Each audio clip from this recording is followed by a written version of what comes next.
So on our way up to a white horse? No. God, should I make him suffer, guys? We're on our way to Whitecourt. Whitecourt. We're leaving Camp and More RV outside of Lloydminster. Right. And we're going to go around Edmonton and then start 43, which will eventually become the Alberta.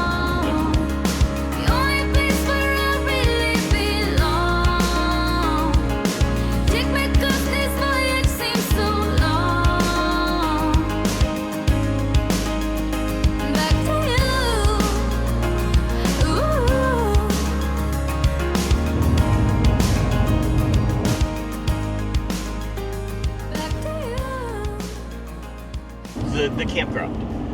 I really liked the campground. The campground was really pretty, extremely well maintained.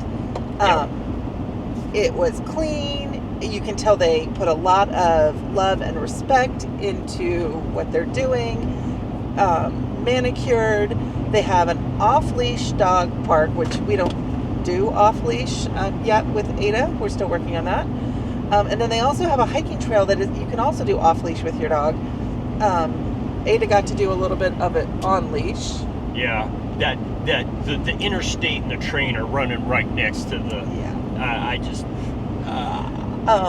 She only listens when she wants to. Yeah. So she's a good dog, but she only listens when she wants to at this point. So really nice. I got a couple of good photos. You'll see those in the video. I didn't get any walking around video. Just yesterday was so brutal. By the time we got in and did some shopping at Canadian Tire, oh my God, we'll talk about that later. And got some dinner. We were just wiped out. Got the internet up, and that was it. But really nice. Would recommend it. And the gentleman that checked me in was delightful. I mean, it was really nice. And so, how do you feel about Canadian Tire? Oh my gosh! I was in there for a half an hour and got to see like 4 shelves. I could have spent hours in there. I'm really looking forward. The big thing is that I got 10 gallons of water in a couple of refillable water jugs for going up the Alcan, so that now we have potable water. Yeah, really, really great. Good dinner last night, and so we had a good time. Okay. Yeah. So, shall we talk about yesterday? Oh, let's just pull that Band-Aid and go for it. Yeah. So, Angela's process before we get in the car or before we get started is she punches in both on RV Trip or RV Life and the Garmin 895 and punches in the address and looks at the routes and makes sure that both are in alignment. We have a third GPS in the car or in the truck. Another RV GPS. And when it's hooked up to the hitch, it acts as an RV GPS with height and weight and all this other stuff, right? Well, we weren't running it because its maps are a little out of, they're not quite as current for Canada. So we're only running 2. Yesterday we punched in and Angela did a calculation, said about 5 hours and 10 minutes or something like that, or 4 hours 50 or something like that. And then we started getting into the trip, and it was pretty obvious. It was rooting us away from any civilization. Yeah, and we got on some roads. I think we have a couple of videos. I mean, the roads were worse than Indiana. They were just out in the middle of nowhere, and God, bumpy and horrible, and 35 mile an hour max, and you're being shaken to death. It ended up taking us over 8.5 hours yesterday, and we had to stop more because we were being beat up so bad we literally couldn't walk, and we're having to get out of the car and all that. Like, Matt's back never bothers him, and we were both popping Advil last night. Right. I have a bad back. He does not, right? So, but it was awful. It's what I anticipate on the Alcan. I anticipate it being that bad or worse going up the Alcan. Right. Did not anticipate that between 2 big cities, though. Right. And I was just cussing up a storm about the roads and all this other stuff. Well, towards the end of the day, we stopped to get some rest, and we punched the address back in again to restart the GPS, and the 895 popped this little note up that said something about propane restriction. And at the time, I'm like, oh, okay, whatever. And then I notice it's routing me out nowhere. So long story long, we get in last night, and I did a little research on the GPS, and it turns out I set both the GPS and the RV Trip Life up the same way and said that we had propane on board, which is true. But it turns out, so in the United States, if you're in an RV, the Department of Transportation pretty much exempts you from any limitations on carrying hazardous materials, as long as it's for personal use and you're not commercial. As long as you're not a commercial carrier, and I'm not an attorney, your mileage may vary, but basically that's kind of how it works. In Canada, that's not the case. They have some restrictions, but it's a 150 kilogram restriction, and you still must meet certain categories. Well, what ended up happening is that I ended up punching into both the GPSs that we had two 30-gallon tanks, and I have 2 of the 5-gallon propane tanks for grills just left over that I threw in the back. And so I put the amount of propane in that I had, and it turns out that I tripped the maximum weight that you can carry for without exemption. However, there's one other exemption in Canada, and that is that if it's physically attached to your conveyance and it's for heating or cooling or refrigeration or maintenance of your unit, it does not count in the weight category. So what that means is that, or at least Angela and I both read it, what we think is that the 2 30-gallon propane tanks in the back that are attached to the furnace don't count. And so last night I played around with the 895, and I did the route to Whitecourt today, and when I did it the way I had it set up with 80 gallons of propane in, it routed us all the way around Edmonton, out on the country roads and all this other stuff. And then I dropped the propane down to 20 gallons, and all of a sudden we're headed on the ring road, 112 or 121, whatever it is, around the city. And so if you're in Canada, understand that the GPS may not be correctly calculating the 150 kilograms, because it doesn't know whether or not you're attached and what those limitations are. So just once you cross into Canada, if you're using RV Trip Life or an RV 895 or another GPS, go read the Department of Transportation equivalent rules and regulations in Canada and make sure you understand what they are. And I found the frequently asked questions page on it. I'll try and find it again and link it in the video. But make sure you read that and then know to modify your GPS settings in Canada so that you aren't subject to those propane transport restrictions. Did that make sense? Made sense to me. Oh, good. But I was there for it yesterday.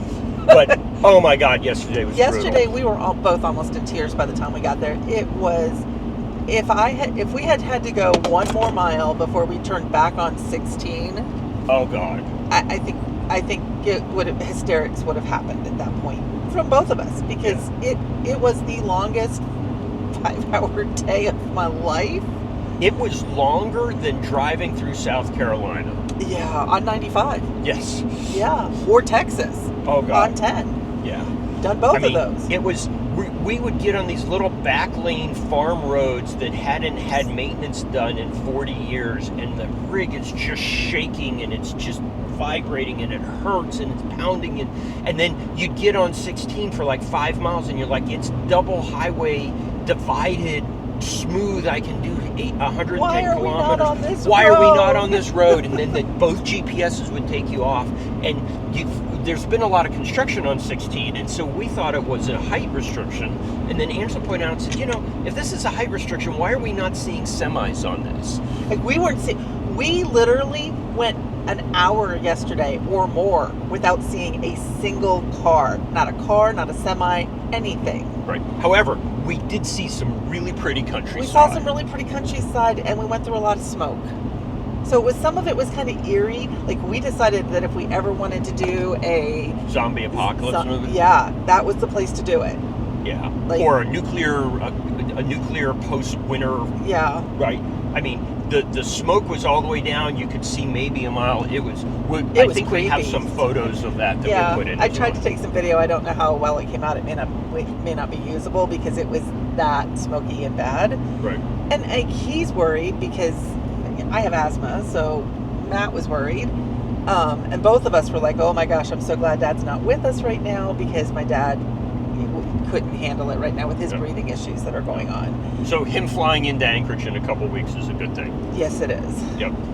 But and oh, by the way, we're out in the middle of nowhere, and Angela looked at me and said, oh my gosh, it's a good thing you filled up the last time, because we went 300 miles without seeing a diesel gas station that I could get into. They were all co-op gas stations, unpatrolled or unmanned, and you go in and you punch a code and unlock a thing, and then you dispense your own diesel and you put it back and you lock it. So if you're not a member of the co-op for the community, you can't get in. So I really thought I was going to have to break out my extra 5 to 8 gallon diesel cans to get us into a gas station at one point. I mean, it was like prepping for the Alcan.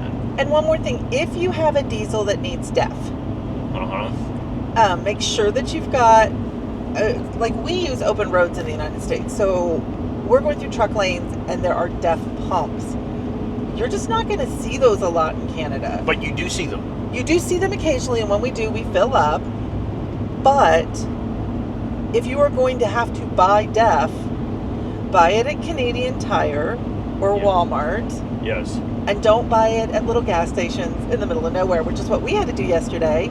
So we literally paid $45 for a 2.5 gallon. Yeah, 2.5 gallon box of DEF. And then we went to Canadian Tires and that same box was $21. Yeah. So, and now we have a backup box of DEF. I'm just saying, because I was like, yeah, no, we're getting another one. We're getting, because, I mean, I don't begrudge the little gas station. It's, they have to make their money too, and they don't see very many people, so to make their money, they have to charge more. Right. It's just pure economics in that one.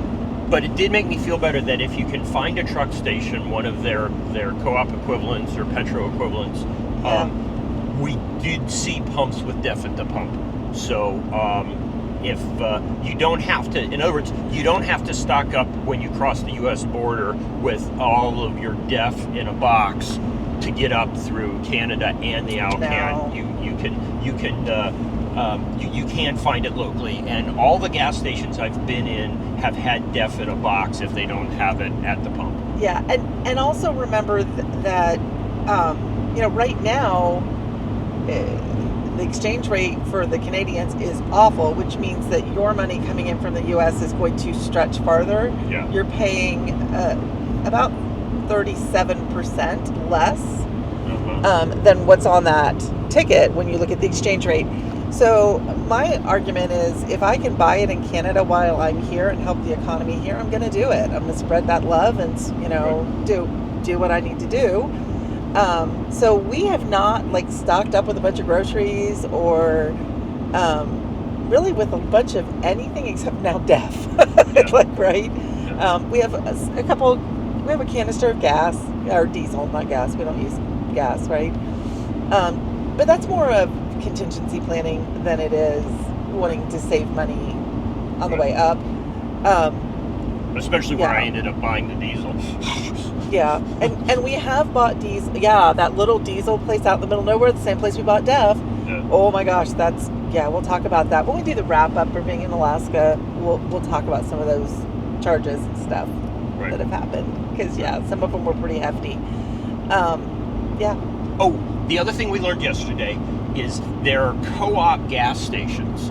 Right, they're actually called co-op. They're called co-op gas stations, and there's technically a membership fee of $10 lifetime, but that membership fee buys you a discount. It's not like it's Sam's Club or Costco that you have to be a member to use them. So you can go in and pay the price, and the price I didn't think was bad, and it was reasonable for competition. It was the lowest price per liter we've paid so far. Yeah, even without the membership. Without the membership. So If you're worried about, in the States, co-op often means you have to be a member to use it, or at least that's what I thought. Don't worry about that. The co-ops are all over. Where I will tell you that they're not national chains. The co-ops are local for each local town or region. So if you buy a membership, it's not good the next town over. Right. So don't buy the membership. Don't buy the membership. You're not going to get your $10 back on that one fill up. So last night when we were at Canadian Tire and Walmart and the co-op and everywhere else, there was also a place called Cobb's Bread, which seems to be a chain, but they're locally owned and operated. So we went in, we've never heard of Cobb's Bread before. They have savory breads and sweet breads and then just normal like sandwich breads too. So Matt bought a taster set of things for us to try for breakfast this morning. So I thought I would show you what's in the box. So we have the lemon-filled croissant muffin. We have a cinnamon scone. These two are both blueberry scones. Lemon blueberry scones. Oh, lemon blueberry scones. Excuse me, lemon blueberry scones. And then a chocolate croissant. So my husband knows me very well. So it's pretty much lemon, cinnamon, and chocolate for my world. Yep. And his world definitely is lemon for sure. So here we go. We're going to see how they taste. What would we like to try first? Lemon. Should we do the cinnamon? I tell you what do we want to end up with? I think we want to end up with the chocolate croissant. Yeah, right? I think that's going to be the richest. Okay. We want to do lemon stuff first? Sure. Let's do okay, lemon. so do you want to do a scone or do you want to... Yeah, let's do a scone. And I Okay. got us each a scone, obviously. Okay, well, you got himself a scone, guys.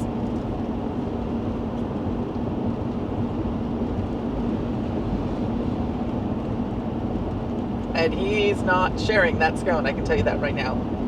What's the car coming around it? I'm just not used to cars coming across the median. And it's freaking me out a little bit, but you got to do it to turn left here. Because it's not the same as our divided highway. Okay, you can have a bite of that if you want. Okay. Ooh, look at that. That looks yummy. And even day old, those are really good. Oh my God. You want to keep eating this one or you want to have a different one? Yeah. Yeah. It's good, guys. Oh. You want what? For our next taste test, we are going to be trying this beautiful cruffin. Look how pretty that lemon curd is on the inside of it. This is going to be messy. It's all sugary. I don't know how he's going to do this, but it's going to him.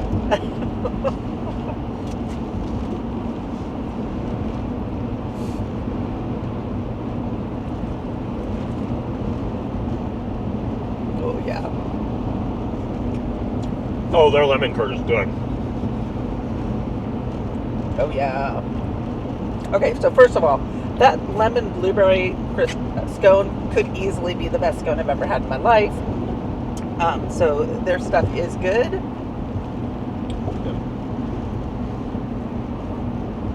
Yeah, the cruffin's good. That's definitely one that, I would want it the day it was made. yeah, that one suffered a little bit. I mean, you can tell how good it tastes, but definitely it didn't hold up as. I mean, it's still good, but it's definitely a little better fresh than Dale. It's good. It's messy. Oh. You want the rest, or? Mm-hmm. And this is when you find out. I take like 2 bites, and then I'm like, you want the rest?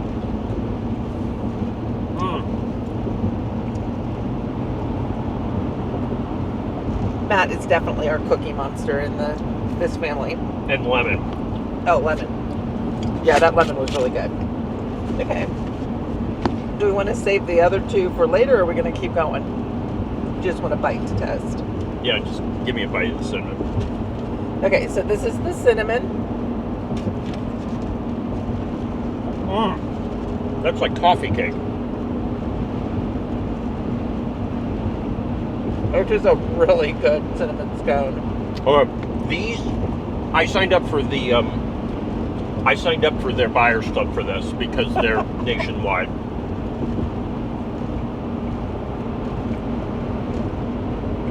Nationwide may not be the right. They're more than just one store there.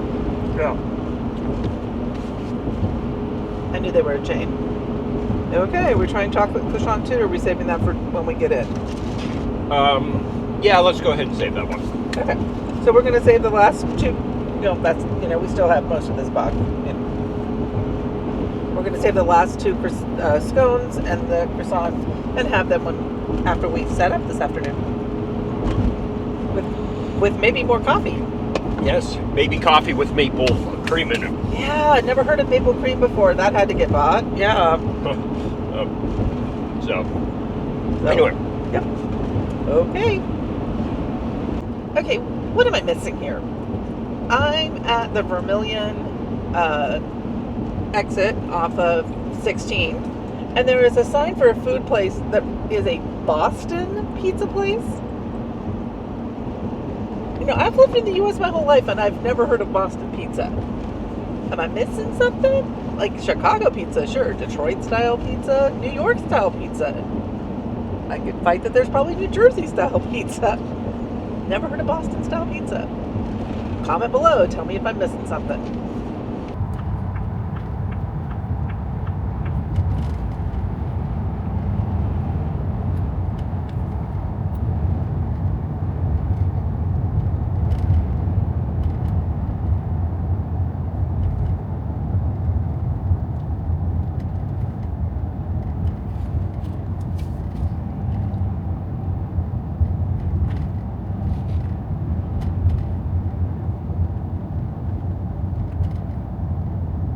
And we're getting off on 43. We only have 70 miles to go today. This also means this is the start of the milepost. Oh, cool.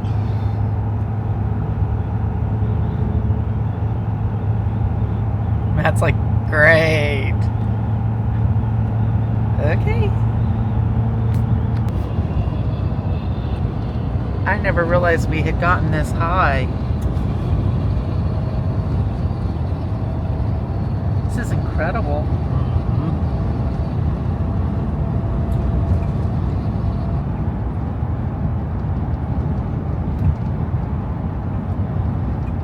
So this is the one for Whitehorse. Right before you come into Whitehorse, there should be, going northbound, which we are, a roadside turnaround that's got trash and information on the city and all kinds of stuff. And then the campground that we're going to is gonna be right after that. So tomorrow morning we'll actually have to drive past Whitehorse to keep going. Almost out of power.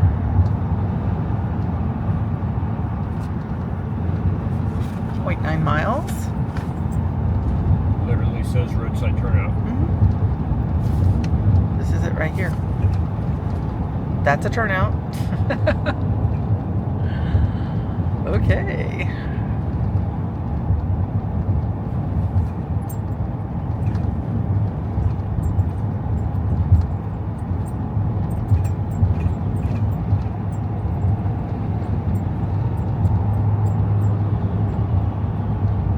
And we're going to be going to the right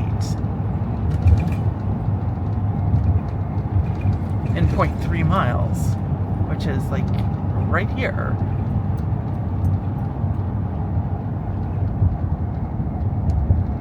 Whitecourt Lanes campground is on the left and 0.2 miles is what it said. Oh, it's on the left. Oops.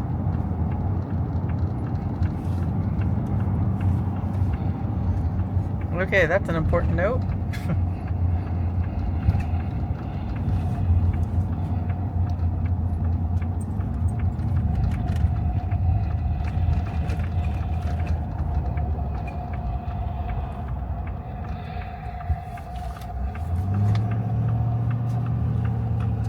I don't think they can see behind you.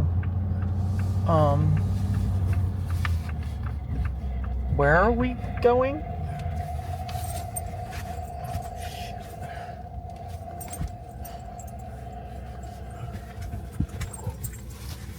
Do you have any idea where we're going? No, I don't.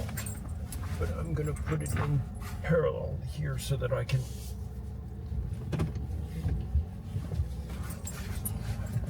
Do you need me to jump out?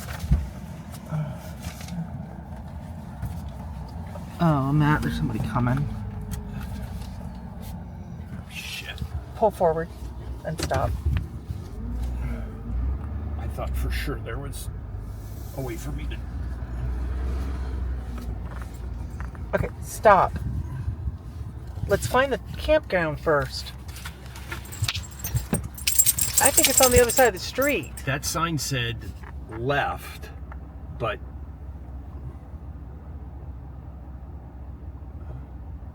What's that? Is it? I think we actually may have missed it.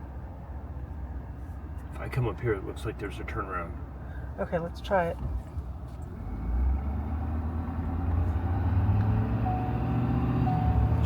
I don't know if that's you or me, both of us.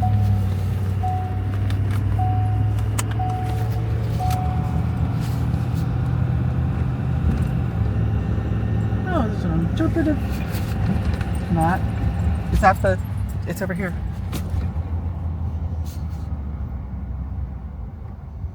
That's the campground right there that we're going to. Fuck, I'm so sorry. How the hell did that happen? How did that happen? Beyond this point, office is straight. Are we making it back in here? Active barren area. Okay, I think you're okay. Holy crap, they said we could fit, right? They said we could fit. They said we could fit. You want to film? I am filming. I just didn't have it up in the air. Sorry. This is tight. This is really tight. Okay. We don't know which campground we're going to, so you're going to be in charge. Yep. There's a sign up at the front that says active bear in area. You want to get someone's attention? Get my attention with an active bear sign.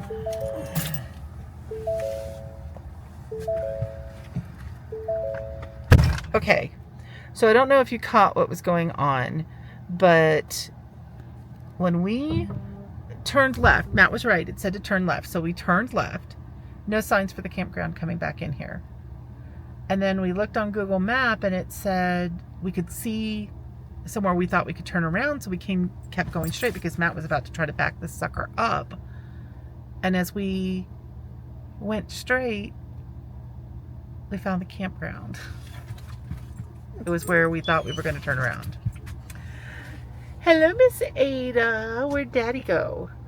She's probably going to start barking because her daddy left. But this campground is close. Like lots of trees. I'm hoping that we're going to be okay here. I'm not worried. I mean, as long as we can get into the site and out of the site, we'll be fine.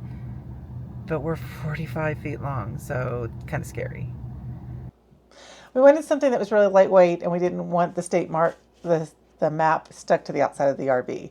I also wanted something so that if we decide to ever go to a different RV, that I can get it off the wall and put it in the next RV. So it is actually up here with command, like sticky pads, Velcro pads, that are stuck onto the back of a really cheap Walmart poster board. Like it was a $4.99 18 by 24 inch poster frame, and I just popped the little black things off the outside, the plastic ones, took the cardboard off the back and just used the plexiglass. It was cheaper to get it's probably a vinyl product and not actually plexiglass, but it was cheaper to get it that way than it was to actually just get a sheet of vinyl or plexiglass to go up onto the wall. So I figured for $4.99, I got my use out of that poster board, and I didn't want the cheap plastic black frames. So yeah. Where did you get the maps? Oh, this I got it from Amazon. Yeah. There's a whole bunch of different ones you can get off of Amazon. All of them say that if they're in direct light that they do fade. So that was the other reason I didn't want it outside, because we don't tend to open the window back here. So it shouldn't get a lot of sunlight. It may fade over time. But we'll deal with it if it does. So on this trip, we're going to get a lot of Canada, at least the western part of Canada, done. We probably will not be going into the Northwest Territories, but we'll definitely be going into the Yukon, and coming back, we're hoping to go into some of British Columbia as well. So we'll probably get quite a bit of the western side of Canada this trip. This year, we should be filling in quite a bit of the map going back to North Carolina, because we'll choose to stay. Like, I really want to go back to the Badlands, so we'll probably end up back in South Dakota. And we'll probably hit some of these states if we're coming down through British Columbia from Alaska. We'll probably hit some of the northwestern states as well. And then we also know that we're going to hit a bunch of the southern states, because we will be driving from North Carolina to Texas to go to Brinkley meetup number 2 in October. So we're going to get to go through a lot of these states. We won't obviously stay in every single one of them, but we'll be going through the southeastern United States to get to Texas to go to the meetup. And then my family also lives in Texas, so we'll be spending some time with them. Okay, well, I think that's it for today's wrap up. I think so too. Your arm's getting tired. My arm's getting tired. I've moved it. Okay. This little thing is heavy. Okie dokie. Bye. We'll show you Whitecourt. Bye. Bye.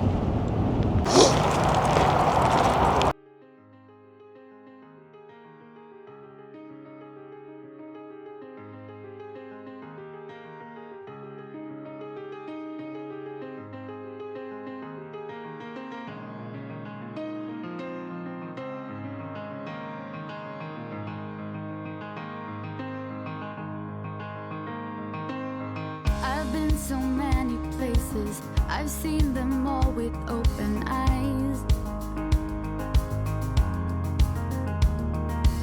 Seen islands, open spaces, Serengeti sun slowly